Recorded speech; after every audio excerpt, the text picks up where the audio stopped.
ആകാശത്തിനും ഭൂമിക്കും ലൗഹിനും കലമിനും ഒക്കെ സന്തോഷമായിരുന്നു. ആ സന്തോഷമാണ് ഇന്നും എന്നും ഹബീബ് സല്ലല്ലാഹു അലൈഹി വസല്ലമ തങ്ങളുടെ ജന്മദിനം വരുമ്പോൾ ലോകം മൊത്തം ആഘോഷിക്കുന്നതും അതിന്റെ ഭാഗമായി മാറുന്നതും. സൂറത്തുൽ ഫത്ഹിൽ 8 മുതൽ 9 വരെയുള്ള ആയത്ത് പരിശോധിച്ചു നോക്കിയാൽ വിശുദ്ധ ഖുർആൻ തഅ്സീറും അതുപോലെ തന്നെ തൗഖീറും ചെയ്യാൻ നബി സല്ലല്ലാഹു അലൈഹി വസല്ലമ തങ്ങളെ സ്നേഹിക്കുവാനും അതുപോലെ ബഹുമാനിക്കുവാനും വിശുദ്ധ ഖുർആൻ നമ്മോട് പഠിപ്പിക്കുകയാണ്. ഇന്നാ അർസൽനാക ഷാഹിദൻ വ മുബശ്ശിറൻ വ നദീറ എന്ന് പറഞ്ഞതിന് ശേഷം അള്ളാഹു പറഞ്ഞത് അള്ളാഹുവിനെ കൊണ്ടും അവന്റെ റസൂലിലും വിശ്വസിക്കണം.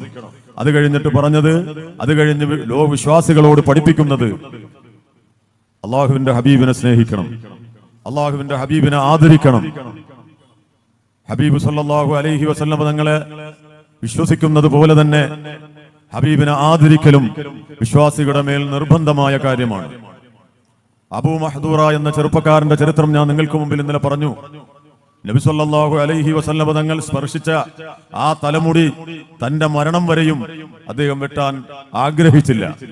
എന്നാൽ ഒരു നിശ്ചിത പരിധിക്ക് വിട്ട് മുടി വളർത്തുവാൻ ഇസ്ലാം കൽപ്പിക്കുന്നില്ല എന്നിരിക്കെ ഹബീബിനോടുള്ള സ്നേഹം, ഹബീബിനോടുള്ള ആദരവ് കാരണം അബൂ മഹ്ദൂറ എന്ന 16 വയസ്സ് പ്രായമുള്ള, ആദ്യം ബാങ്ക് വിളിയെ എതിർക്കുകയും കളിയാക്കുകയും അവഹേളിക്കുകയും ചെയ്ത ആ മനുഷ്യൻ പിൽക്കാലത്ത് നല്ല ഉച്ചത്തിൽ ബാങ്ക് വിളിക്കുന്ന മഹാനായി മാറിയെന്ന് ചരിത്രത്തിൽ കാണാം. അതുകൊണ്ട് നാം എല്ലാവരും ഹബീബിനെ സ്നേഹിക്കണം.